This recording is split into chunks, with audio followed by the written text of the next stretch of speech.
Je m'appelle Romain Chapuis.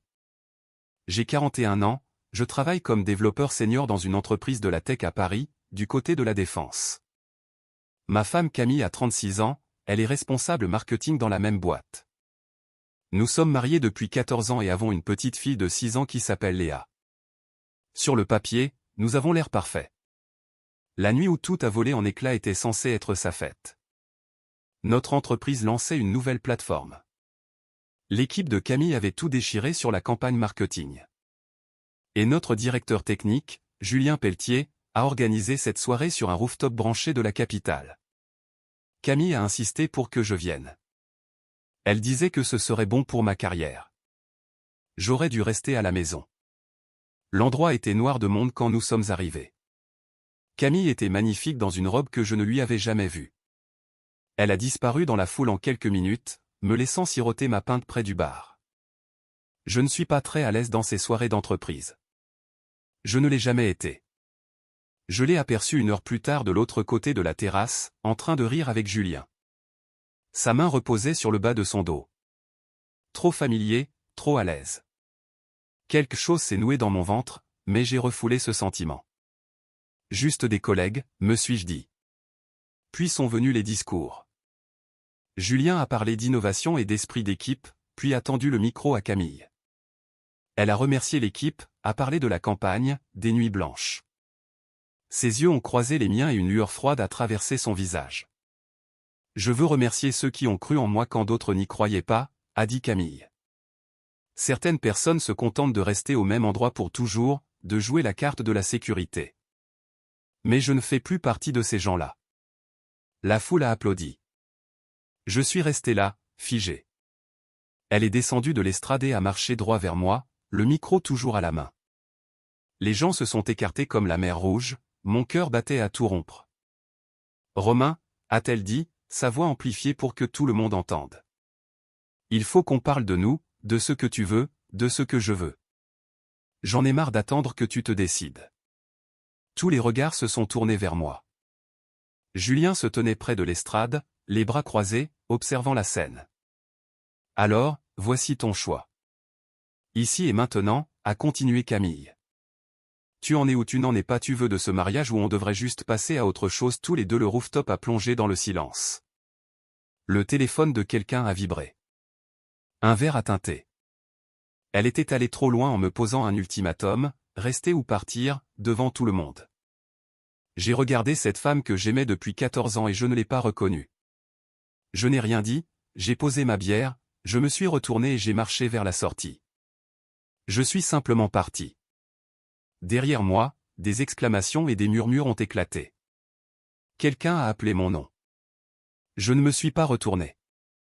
J'ai pris l'ascenseur, je suis sorti dans la nuit d'automne parisienne et j'ai continué à marcher. Mon téléphone a vibré dans ma poche. Je l'ai ignoré.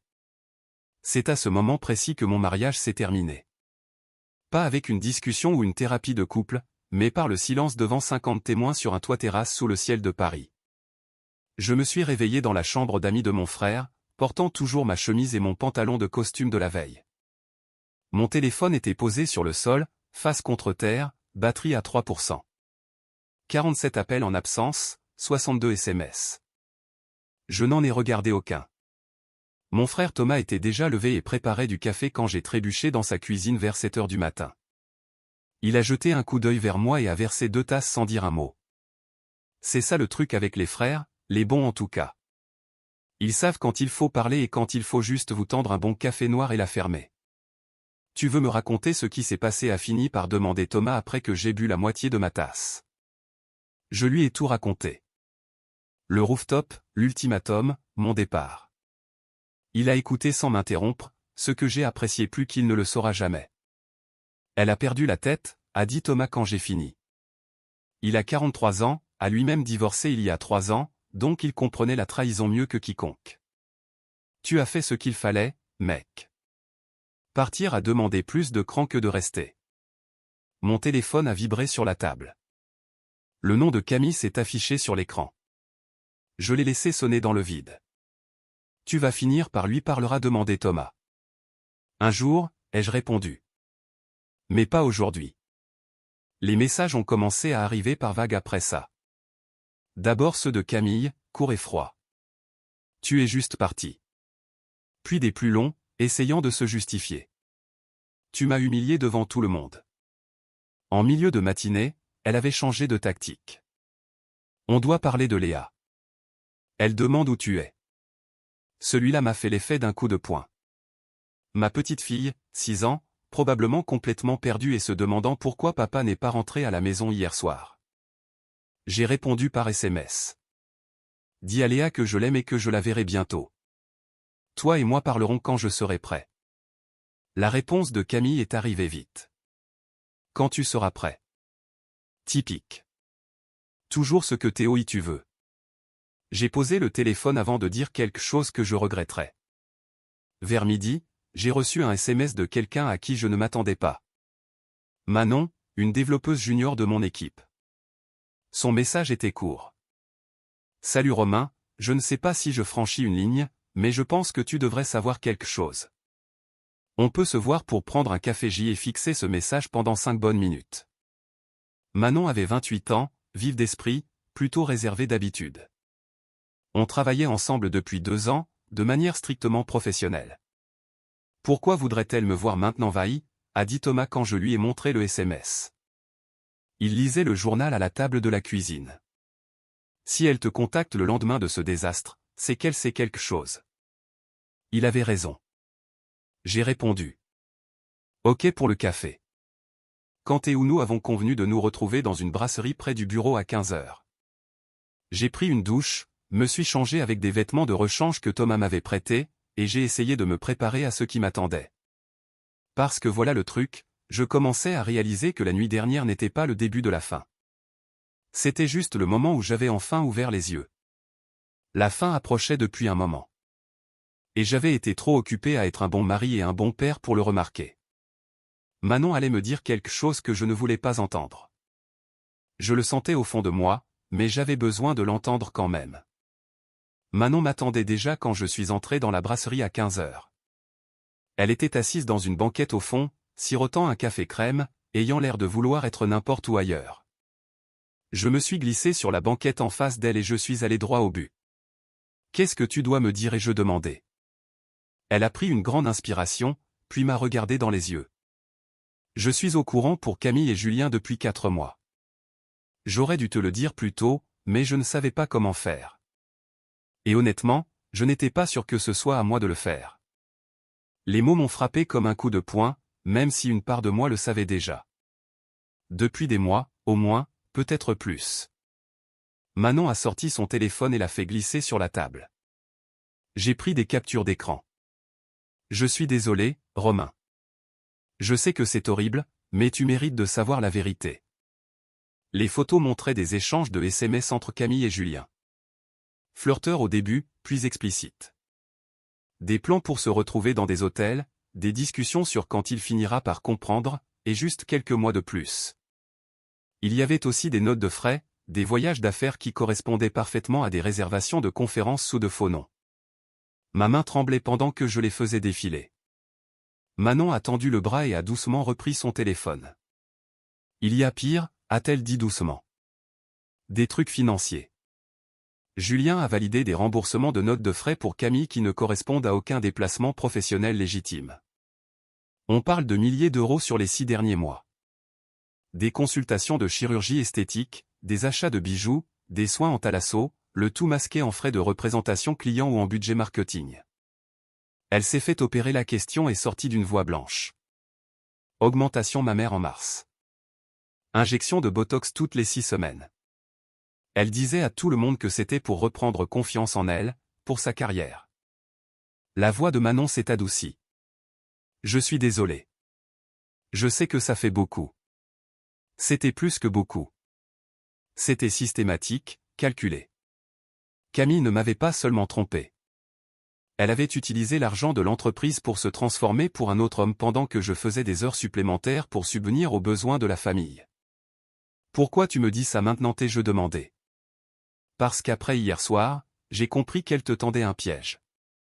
Cet ultimatum n'avait pas pour but de te donner le choix.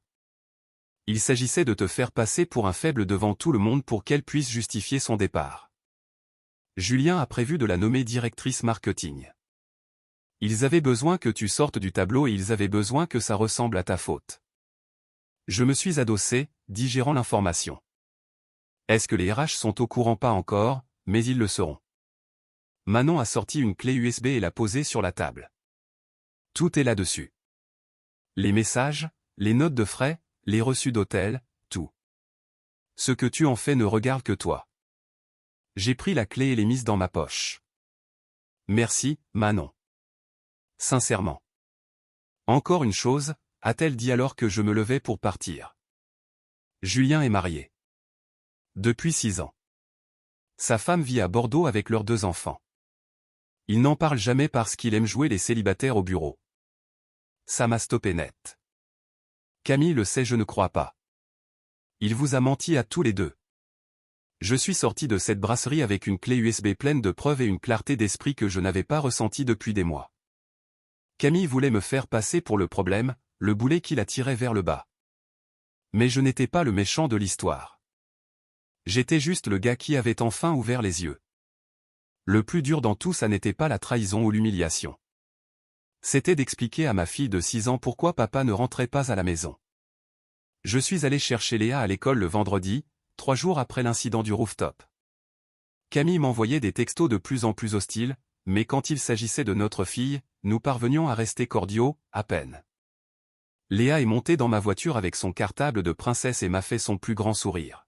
« Papa, où étais-tu passé? Je suis resté chez tonton Thomas quelques jours, ma puce.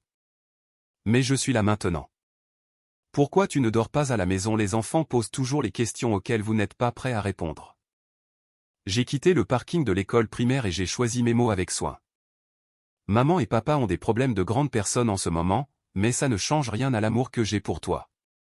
Tu le sais, n'est-ce pas? Vous allez divorcer comme les parents d'Emma. Emma était sa meilleure amie depuis la grande section de maternelle. Le divorce avait été compliqué et Léa avait posé des questions à ce sujet pendant des semaines.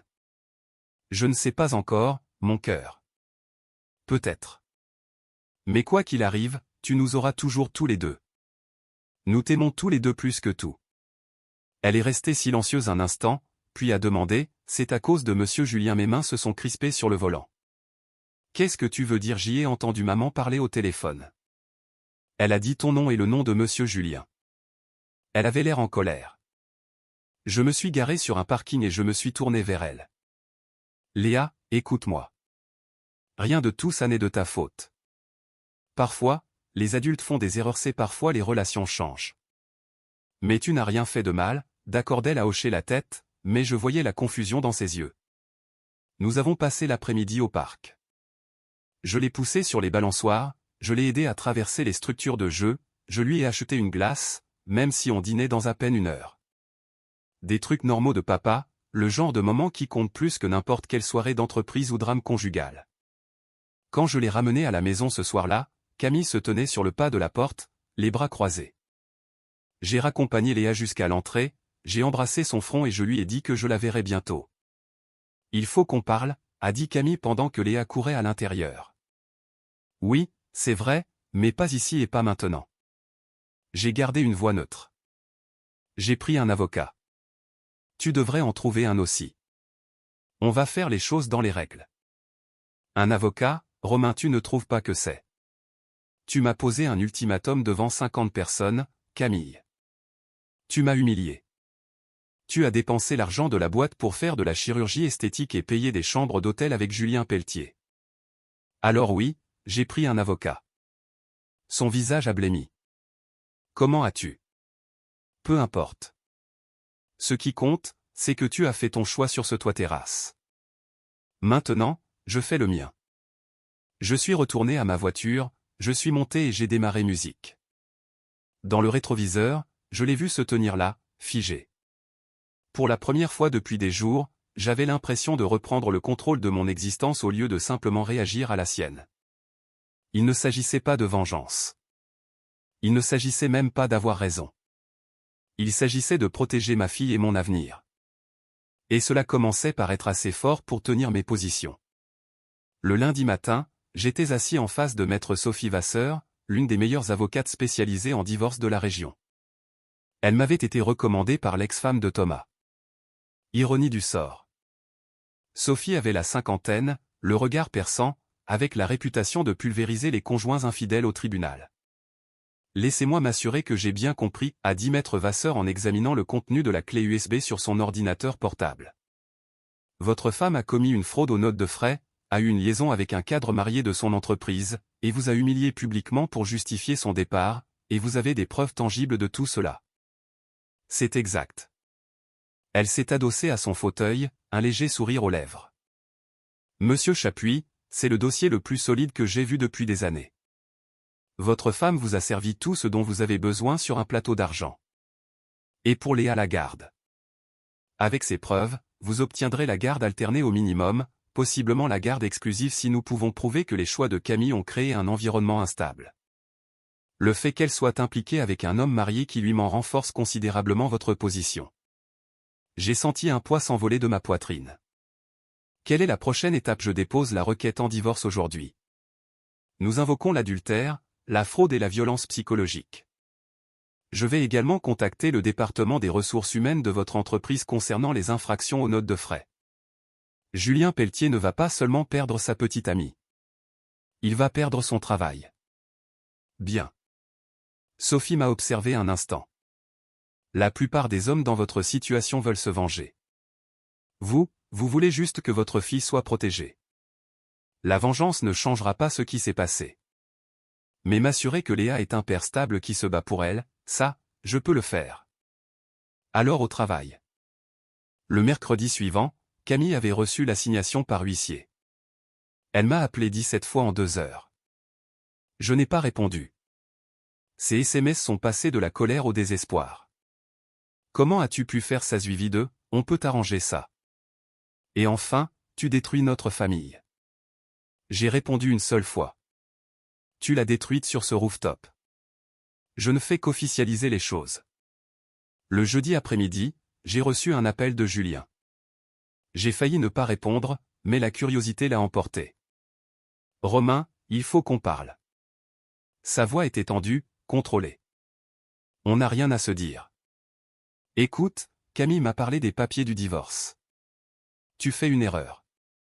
On peut régler ça discrètement. Pas besoin d'impliquer l'entreprise.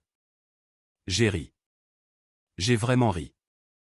Discrètement comme la façon dont tu as discrètement passé des mois à coucher avec ma femme en utilisant les fonds de la boîte, ce genre de discrétion silence.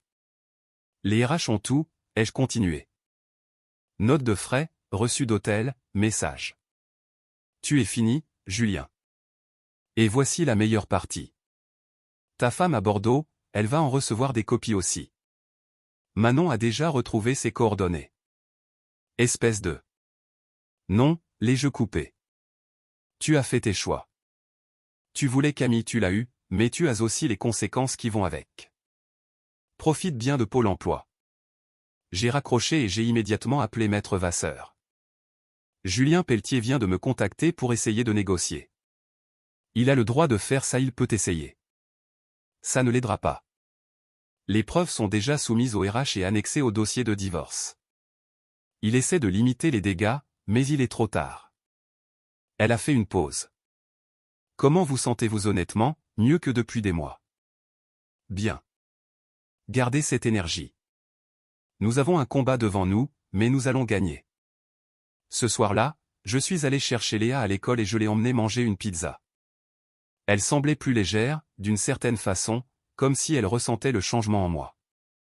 Papa, est-ce que tu vas bien? a-t-elle demandé entre deux bouchées. Oui, mon cœur. Je vais vraiment bien. Tant mieux, parce que tu as de nouveau l'air d'être toi. La vérité sort de la bouche des enfants.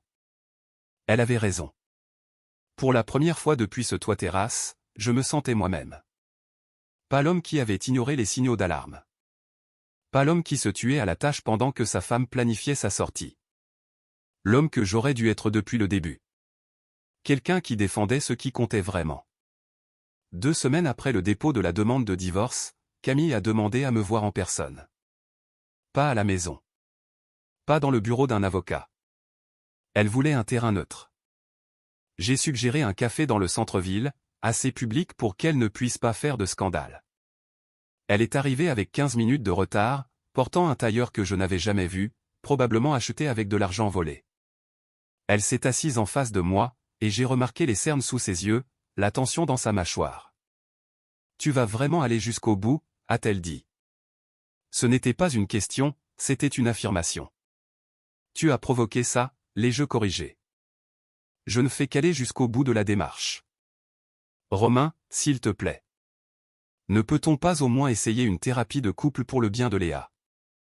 Pour le bien de Léa. J'ai gardé une voix posée. Tu as eu une liaison avec un homme marié, tu as volé l'argent de l'entreprise pour faire de la chirurgie esthétique et tu m'as humilié publiquement. Rien de tout ça n'était pour le bien de Léa. Elle a détourné le regard. J'ai fait des erreurs. Des erreurs, c'est oublier de payer une facture ou rater un anniversaire de mariage. Ce que tu as fait était calculé. Des mois de mensonges, de vols, de planification. Ce n'est pas une erreur. C'est un choix. Je me sentais piégé, a dit Camille, la voix s'élevant légèrement. Tu travaillais tout le temps, toujours concentré sur ton code et tes projets. J'avais besoin de plus. Alors, tu m'as volé et tu as couché avec mon directeur. C'est ta solution pour te sentir délaissé. Les gens aux tables voisines commençaient à jeter des coups d'œil. Camille l'a remarqué et a baissé la voix. Julien a dit qu'il m'aimait. Il a dit qu'on serait ensemble une fois que les choses se seraient calmées. Julien est marié et a 2 enfants à Bordeaux. Il t'a menti pendant tout ce temps. Son visage a blêmi. C'est faux. Il m'a dit qu'il était divorcé. Sa femme lui a fait signifier les papiers du divorce la semaine dernière. Elle a engagé un détective privé qui a tout documenté. Il s'avère que tu n'es pas la première employée avec qui il a une liaison. Tu es juste la dernière en date. Les mains de Camille tremblaient alors qu'elle attrapait sa tasse de café. Tu mens. Demande-lui toi-même. Oh, attends. Tu ne peux pas. Il a bloqué ton numéro il y a 3 jours quand les RH ont lancé leur enquête. Toute couleur a complètement quitté son visage. Pendant un instant, j'ai presque eu pitié d'elle. Presque. Qu'est-ce que tu attends de moi? Et elle finit par demander. Rien. Je veux la garde exclusive de Léa.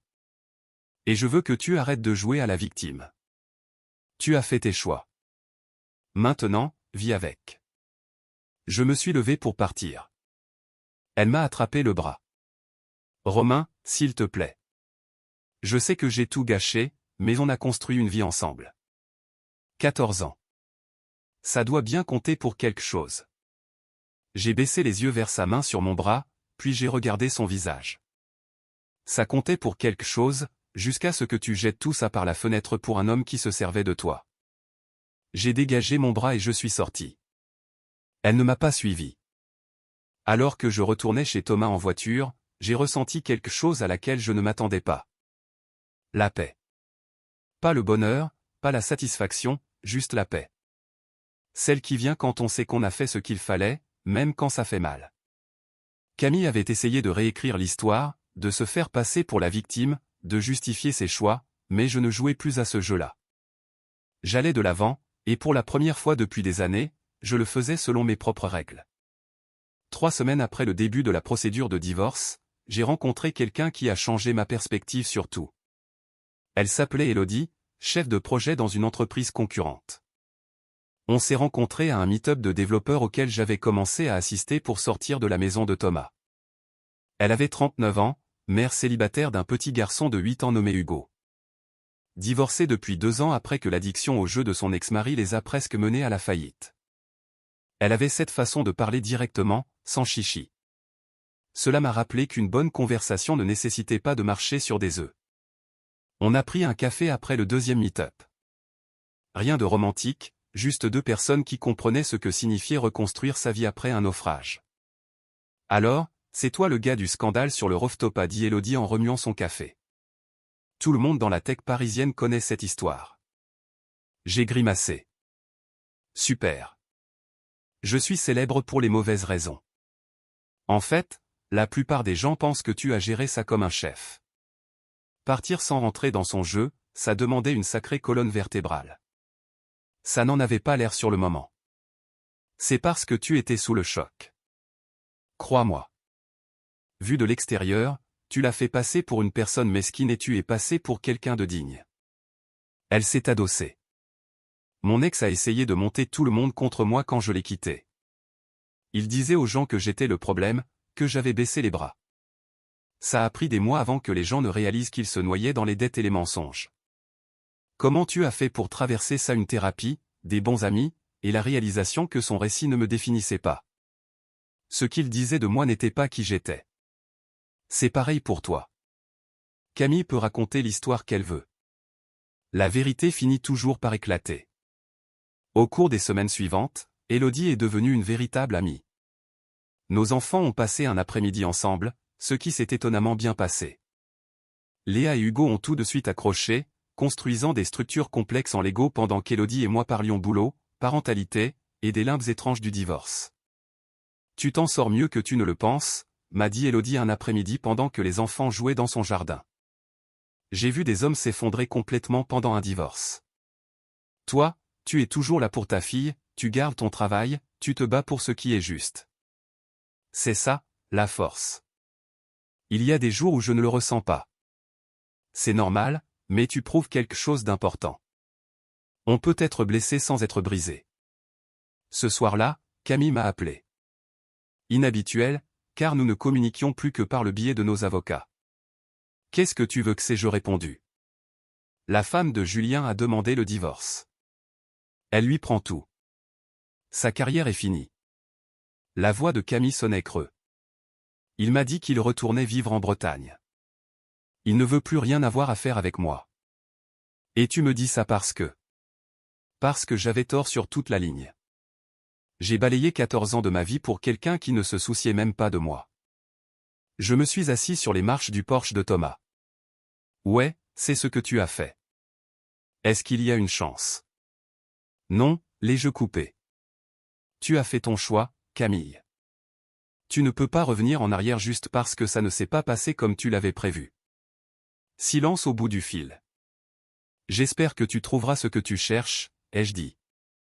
Mais ce ne sera pas avec moi. Plus maintenant. J'ai raccroché et je suis resté assis là un moment, m'attendant à ressentir quelque chose. De la satisfaction, peut-être. À la place, je me sentais juste fatigué. Élodie m'a envoyé un SMS, comment ça s'est passé avec les enfants aujourd'hui? J'y ai souri et j'ai répondu. Bien. Vraiment bien. Parfois, avancer signifie accepter que certains chapitres se ferment définitivement. Et parfois, les personnes qui vous aident à traverser les épreuves ne sont pas des intérêts romantiques ou de grands gestes. Ce sont juste des amis sincères qui vous rappellent que vous êtes plus fort que vous ne le pensez. L'audience pour la garde des enfants a eu lieu un mardi glacial de novembre. Maître Vasseur m'a rejoint devant le tribunal, sa mallette à la main, la confiance irradiant d'elle comme une armure. Rappelez-vous, a-t-elle dit pendant que nous entrions, restez calme. Répondez directement aux questions. Ne laissez pas l'avocat de Camille vous provoquer ou vous mettre en colère. Camille était assise de l'autre côté de la salle d'audience avec son avocat, un homme tiré à 4 épingles nommé Maître Richard Proust, qui avait la réputation d'utiliser des tactiques agressives. Elle avait l'air différente, plus maigre. Sa coupe de cheveux hors de prix et ses vêtements de créateur ne parvenaient pas à cacher l'épuisement dans ses yeux. La juge aux affaires familiales, une femme pragmatique d'une 60aine d'années nommée juge Catherine Brémond, a examiné les dossiers avant de lever les yeux. Ceci est une audience pour statuer sur la garde de Léa Chapuis, âgée de 6 ans. Monsieur Chapuis demande la garde principale avec droit de visite pour Madame Chapuis. Madame Chapuis conteste cette organisation. Commençons. Maître Vasseur a présenté notre dossier de façon méthodique. La liaison, la fraude financière, l'humiliation publique, les preuves de la clé USB de Manon montrant une tromperie systématique. L'avocat de Camille a essayé de s'y opposer à plusieurs reprises, mais Maître Vasseur avait tout documenté à la perfection. Madame Chapuis a utilisé les fonds du ménage et les ressources de l'entreprise pour financer une liaison extra-conjugale, a déclaré Maître Vasseur. Elle a introduit sa fille dans une situation instable et a fait preuve d'un comportement trompeur qui a duré des mois. Monsieur Chapuis, en revanche, a conservé un emploi stable, a obtenu un logement approprié et a fait du bien-être de sa fille sa priorité tout au long de cette procédure. Quand ce fut le tour de Camille, son avocat m'a attaqué durement. Monsieur Chapuis, a-t-il dit en me dépeignant comme un homme distant émotionnellement et uniquement concentré sur sa carrière, n'est-il pas vrai que vous travaillez fréquemment tard le soir et les week-ends? Il a affirmé que la liaison de Camille n'était qu'un symptôme de ma négligence. Que je l'avais poussé à bout par mon manque d'attention. La juge Brémond l'a arrêté au beau milieu de sa phrase. Maître, êtes-vous sérieusement en train d'argumenter que l'infidélité et la fraude financière sont des réponses justifiées au fait de se sentir délaissé? Maître Proust a fait marche arrière. Non, madame la juge. Je donne simplement du contexte. Le contexte n'excuse pas le comportement. Continuez, mais tenez-vous aux faits relatifs au bien-être de l'enfant. Quand j'ai pris la barre, l'avocat de Camille m'a attaqué de front. Monsieur Chapuis, n'est-il pas vrai que vous travaillez fréquemment tard le soir et les week-ends? Oui. Pour subvenir aux besoins de ma famille. Et pendant ces longues soirées, qui s'occupait de Léa ma femme quand elle était à la maison, mon frère quand elle n'y était pas. Je me suis assuré que Léa ne soit jamais seule ou sans surveillance. Mais vous étiez absent. Je travaillais. C'est différent d'être absent. J'étais présent à chaque événement scolaire, à chaque réunion parents-professeurs, à chaque rendez-vous chez le médecin. J'entraîne son équipe de foot. Madame Chapuis peut-elle en dire autant? Il n'avait pas de réponse à cela. Maître Vasseur a appelé Manon à la barre des témoins. Manon a témoigné au sujet de la fraude aux notes de frais, des preuves qu'elle avait recueillies et de la façon dont l'entreprise avait licencié Julien Pelletier pour faute grave. Puis Maître Vasseur a lâché une bombe. Mademoiselle, au cours de votre enquête, avez-vous découvert autre chose d'intéressant pour cette affaire? Oui. Julien Pelletier avait l'habitude de cibler les employés mariés. Camille n'était pas sa première liaison.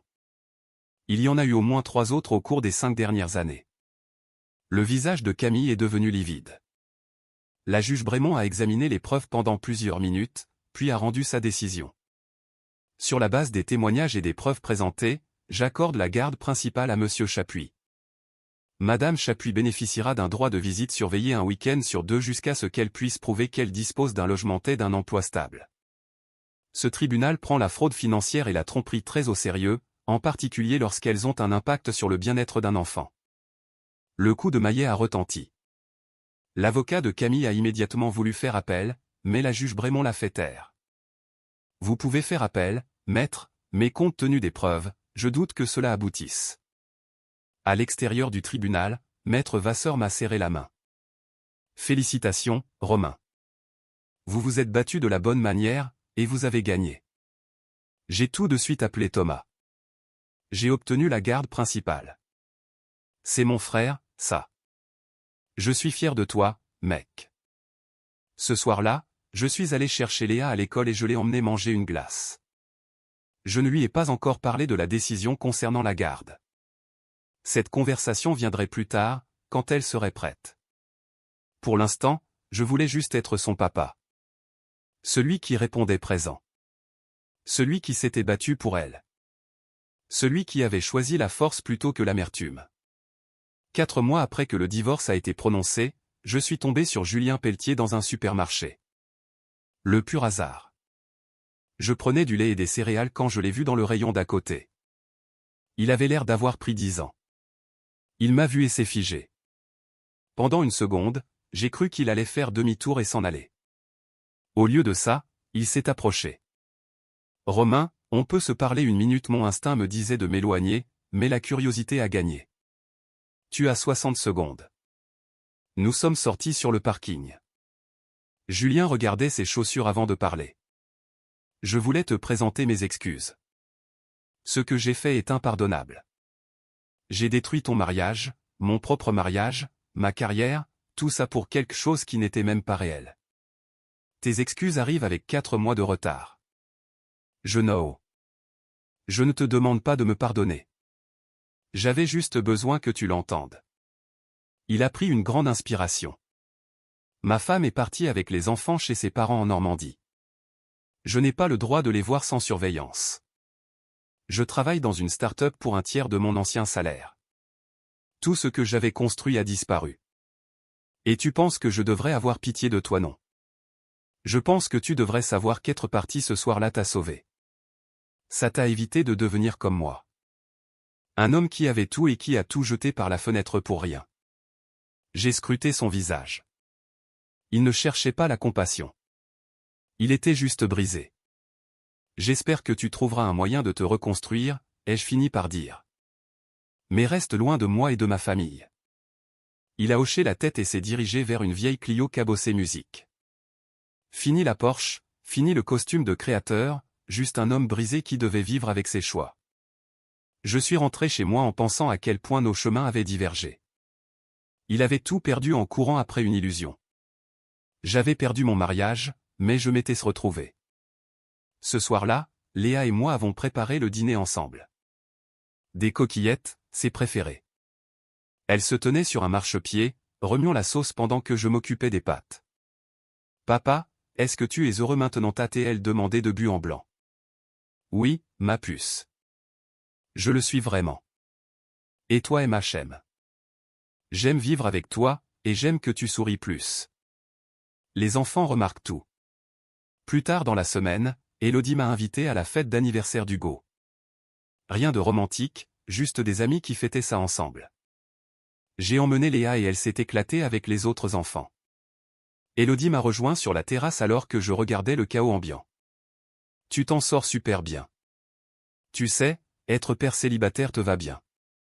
Certains jours sont plus durs que d'autres. C'est ça, la vie de parent. Divorce ou pas? Elle a souri. Mais tu réponds présent.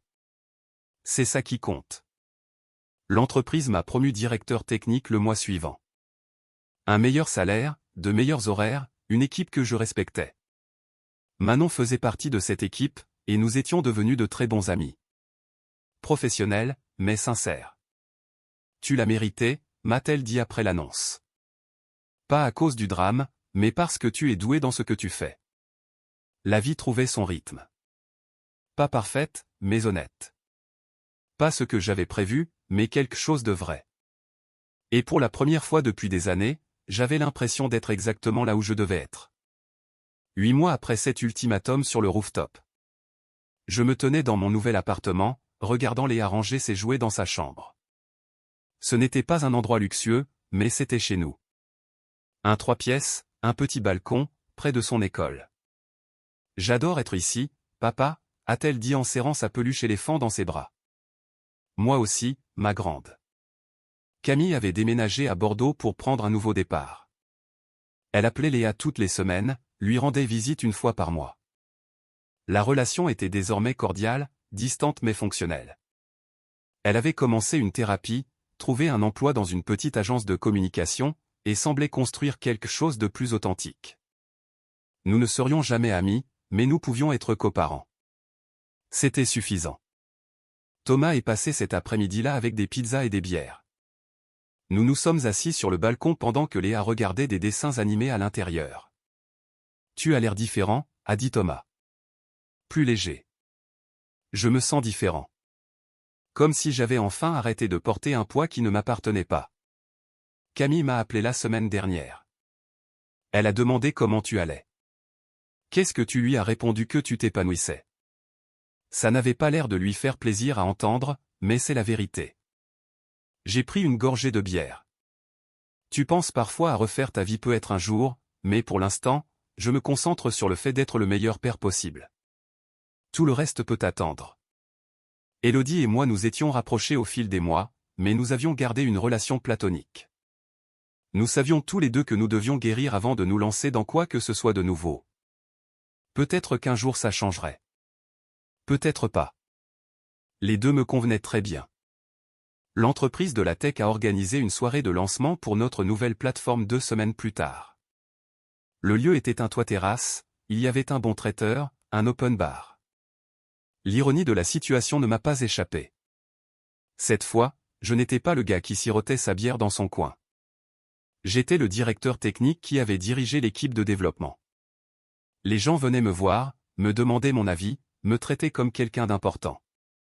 Manon m'a rejoint près de la rambarde. Ça fait quoi d'être de retour sur un rooftop différent, mieux. J'ai regardé l'horizon parisien. La dernière fois que j'étais là-haut, je perdais tout. Ce soir, je célèbre ce que j'ai construit. Tu as fait du chemin, Romain. Nous en avons tous fait. J'ai quitté la soirée tôt pour aller chercher Léa chez Thomas. Elle s'est endormie pendant le trajet du retour et je l'ai portée jusqu'à son lit, l'abordant comme je l'avais fait des milliers de fois. En me tenant dans l'encadrement de sa porte, à la regarder dormir paisiblement, j'ai réalisé quelque chose de profond. La nuit où Camille m'a posé cet ultimatum, je pensais que ma vie se terminait. Mais elle n'a pas mis fin à ma vie. Elle a juste mis fin à sa place dans celle-ci.